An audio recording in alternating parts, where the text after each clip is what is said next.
Guys, so in this video, I'm basically gonna teach you how to make over $45,000 in your first month of SMMA. Now, it's very, very fucking simple. Basically, we have to send out SMS. Now, this is an acquisition system that we obviously use. Super, super simple to do. But let's just say that you send out 2,000 SMS per day, 7 days a week, okay? Now, with that 2,000 SMS, let's just be, let's just go on low numbers, and let's just say that you roughly get 100 positive replies. Now, with those 100 positive replies, let's just say that you book in roughly 10 people, which is pretty shit, but we're just gonna go low numbers. So let's just say you book in 10 people from those 100 positive replies. Now, out of those 10 people that you book in, okay, so that's roughly 10 people a day.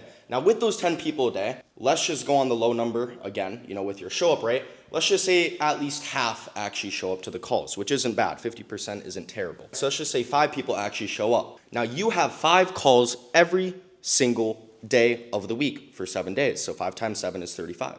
Is 35 calls that you guys are going to take in the week, okay? Now, with these 35 calls, let's just say your closing rate was completely dog shit and it was 10%. So again, we're going low numbers. So out of these 35 calls, you close, so let's just say you close roughly 4 people. And let's say each of these people was a 3K package deal, appointment package deal, okay? So out of those 4 people there, you close 3, 6, 9, 10, 11, 12, you close 12K within 1 week, okay? If you do 12K times 4, that is $48,000 that you guys actually closed within that month. Now, I know it seems like, oh my gosh, $48,000 within my first month of SMMA. It seems like, that's almost impossible or almost impossible to achieve, but it's really not when you re-engineer the math just like this. Now, obviously, there's gonna be off days and shit like that. So let's just say that we cut this number in half. Let's just say it gets cut in half and it is $24,000. That is so $24,000 that you guys made with sending out 2,000 SMS a day, calling 100 people, booking in 10, and 5 show up, and then, obviously you close 4 people, or 35 calls in the week, you guys close 4 people. It's really not that hard to do. And if you guys just put your head down and you fucking work, you can achieve that very, very easily. With all of our coaching clients in our program, they're making thousands upon thousands of dollars every single fucking day. And all you guys have to do is just do the inputs, and you will obviously get the output of making $24,000 in your first 30 days in SMMA. Now, obviously, we re-engineered the math here on how you're gonna make at least over $45,000 in SMMA, okay, in your first 30 days, which is super, super fucking simple to do. So while I erase this, we have to go over a couple more things that is basically gonna be about, or you want to make them understand that they are basically the perfect candidate for your service. And you guys wanna make sure of that, because if they're not sure, well, they might not be too sure of joining the call. So you guys want to make them sure of that. Well, how do you actually do that? So when you get to, I guess, kind of the more end of your script, you'd be like, hey, John, I really do honestly think you're a very, very good fit for what we do. But to be completely honest, I think it would make more sense that we kind of get on a Google Meet call sometime later today or tomorrow to kind of talk through everything and make sure everything is straight and it is really, a good fit. So how we're going to do this, you guys got to tie them down.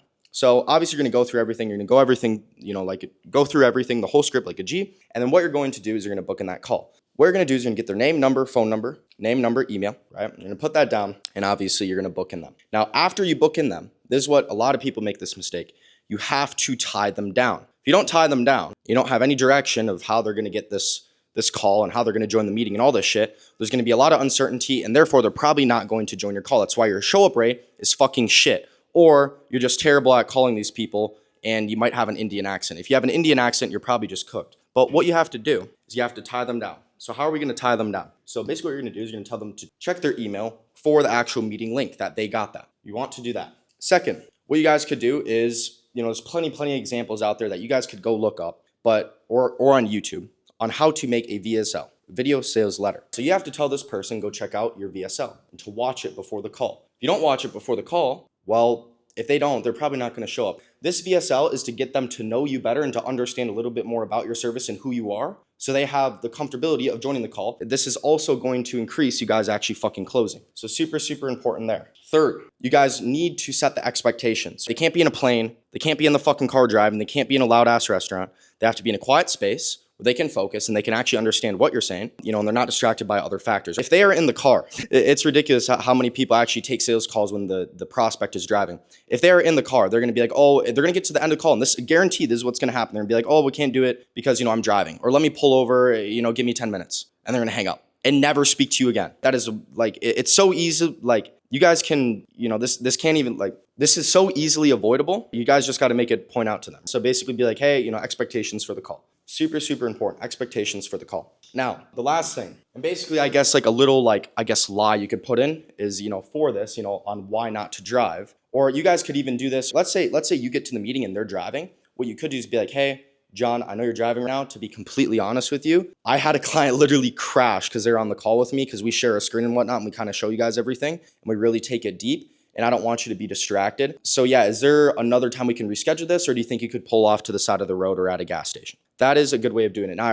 really just honestly recommend rescheduling the call because even if they pull her at a gas station or whatever it is, it's just still kind of a weird setting for everything, but you could still do it. So that's, I guess, what your little lie you could obviously just make there. Another thing you guys want to make sure is that they are the actual decision maker. If they're not the decision maker on this call, then there should be no point of you guys taking it because it's a waste of your fucking time. So we have to have the CEO or the guy that's going to basically do the transaction with the money to be on the call. Because if he's not on the call, and the person on the call is going to be like, oh, well, I got to talk to my manager, or I got to talk to the CEO, and be like, oh, well, I thought you were the CEO the whole time. You guys got to make sure that this person is the actual important person that's going to fucking pay the link when you send it to them at the end of the call. Because if not, there's no point of actually being on the call whatsoever. It's a waste of time completely. Now, also, what you guys want to do is you want to make sure that yourself is open to the prospect before the call. Now, what do I mean by that? Basically, just giving them reassurance that they can call you, they can text you if they have any questions or need anything before the call. Obviously, this shows that you actually fucking care about them and that they're just not another lead on the dashboard that is trying to be closed. You don't want to make them feel like that because if they do, it's just probably not going to feel good. So super, super important that you guys do that. So, feel, I guess, important, okay? You guys would if you do all this, you're gonna be fine and they're gonna show up. Now, another thing, we have to have a follow-up sequence to the meeting you guys actually book in. So how are we gonna do that? Well, we're going to remind them with emails and texts. Now, it's very, very simple to make these, super simple. Just put it in an automation, you guys are gonna be good. Now you might be asking, okay, well, how much, SMS or emails do I put in and, what is too much? Just go overboard. The more overboard, the better. Now you don't wanna do too overboard where it's, a fucking reminder every single hour, but you wanna do enough where they're gonna see your text and they're gonna see your emails. Okay, it's super, super important that you guys do that. Now, third with that is following up with a call. Now you could either have, you could do it yourself or you could have, maybe an appointment setter do it, another employee. But before the call, you guys want to be following up with a phone call to make sure they're going to show up to the meeting and they actually hear your voice. Now, if you have a closer or whatever, I would actually recommend the closer doing it because the closer will actually be speaking to this person on the call, but you also want to give them a phone call. Now, let's say you guys get to the meeting, okay, and no one is at the meeting when they show up. Well, what do? Do you just hang up the call? Do you wait? How long do you wait for? Okay. Now, what I recommend is that you guys wait at least 10 minutes, okay, before it's you mark it as a no-show call. Now, 2 minutes into them not being there, I would call them 2 times and double dial them to see if they pick up. If they pick up, tell them to get on the call, and you stay on the phone with them until they actually jump on the call. If they don't pick up after you call them twice, 5 minutes in, you're going to send them a simple text from your actual phone number. And it could be as simple as, hey, John, I know, I'm in the Google Meet waiting for you. Let me know when you're ready. Something simple like that. Because what will often happen is they may forget about the meeting and they will text you back later in the day or tomorrow and they'll be like, hey, I'm so sorry. Let's reschedule this call. Let's get it in now. And then bam, that could have turned into a close. If you guys never sent this fucking text here, they might have never got on another call with you, and therefore you lost out on what? Money, another $3,000, $4,000, $5,000, $6,000 that you guys could have made. So it's super, super fucking important. Now, let's say it's 10 minutes after the call has started. Okay, what you guys want to do, again, is double dial them. Call them twice and see if they fucking pick up. If they don't, what's a lost cause? Well, it's not a lost cause, but this lead is honestly just like, fuck them. Who cares? Go on to the next call. And if you guys have 10, 12, fucking 15 calls a day, a no-show shouldn't really matter to you because you probably know that the next call is either going to show up or they're probably going to show up and they're probably going to close. So that's the kind of mentality you guys have to have with all this. Follow up like crazy because these people are interested. They booked in a call with you for a reason. Sometimes people have obligations. They have shit in life that goes on. They have emergencies. If they don't get on the call or they don't respond to you, it doesn't mean that it's you. It could just mean that they had something wrong in their life or something fucking come up that they needed to, their time had to go to instead. So don't take it always so serious. And now some people actually don't fucking show up to calls and there's a very, very big reason for that. And, with what I explained here and what I explained before that, that shouldn't happen to you guys as often as it should. But with everything that we put in place here, you guys should really be good to go with, getting a lot of meetings and then these people actually showing up too. Now, as far as sales goes and all that, and service delivery. I'm gonna explain that on another actual call. What we have to go through too is your guys' mindset on everything.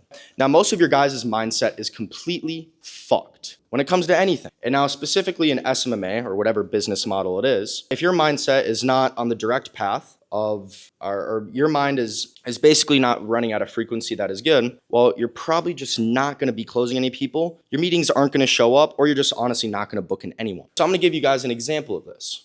I know a few guys that are obviously in the SMMA space, and they're running their own agencies and whatnot. And one guy, he was telling me, hey, I can't fucking book in any meetings. I'm trying, I'm calling so many guys, I just can't book them in. And then there was another guy, and this guy, he was Australian, okay? Then there's another guy, and he's American, and he's booking in so many fucking meetings. So easy for him, 12, 15 meetings a fucking day. He just started working with us. Now, the only difference, and you guys might think, oh, well, it's the accent. No, it's the frequency of the mind. Because this guy from Australia, he thought in his mind that he had a mental block that his accent was the fucking problem. He couldn't book in people because his accent, because he was annoying, or that's what he thought. And this is all in his mind. No one actually ever told him this. I asked him. It's all in his mind. Well, guess what? He didn't book any meetings because he thought that. The guy that was American, he didn't have a second, thought about that. Now, sometimes obviously your accent's gonna matter. Of course, if you're fucking Indian, you have an Indian accent, it's probably not gonna work too well. But that's just honestly a fact. But if you have an Australian accent, and you're fucking confident and you have conviction and you're doing everything else the American guy with the American accent is doing, you're probably gonna be completely fine. It's all your mind frequency. If you think, oh, I can't book in meetings because of my accent, because it's too strong, well, you're fucking retarded. You guys shouldn't be thinking that, okay? So when it comes to the mind, your mind is basically going to have a lens of what you want to see.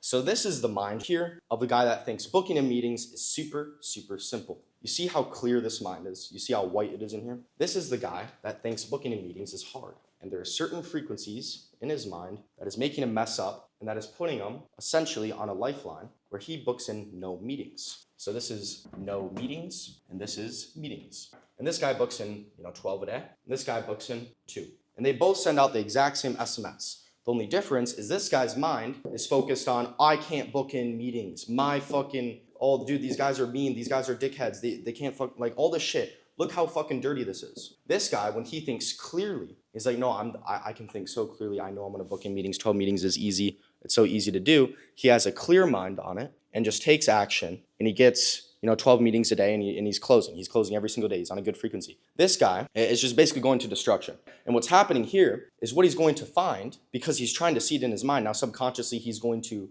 basically see this in his reality, is there's going to be people that he's going to talk to that are going to not respect him, not want to talk to him, and be fucking dickheads. Now, this is a real thing. I guarantee it, if you guys change your mindset now and you think booking meetings is easy, and you think every person you speak to, is going to be good and whatnot. Now, obviously, there's going to be bad leads, bad people you fucking talk to. But if you think in a good frequency and a good mind, well, you're probably going to get a lot more meetings out of it.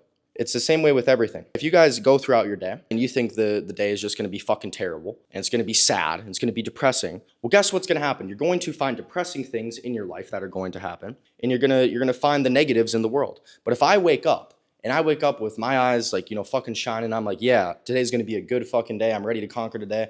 I feel fucking amazing. I have high energy. I feel good. Well, guess what? Positive things are going to come out of the day. Positive people are going to come into your life. And it's just, life's going to be so much better. This is a question. Why do you guys live? Why do you guys live in sadness? Why do you guys live in fucking depression or whatever the fuck it is, or madness? Because this isn't going to get you anywhere. And this could be with anything. It doesn't even have to be meetings. This could be with anything in your fucking life. And if you guys think in these negative fucking frequencies, this is going to be your mind. And you probably notice it. It's conjumbled. You have no peace. And guess what comes out of that? A whole bunch of bullshit. But if you guys have a clear mind and you think good, and this could be with anything.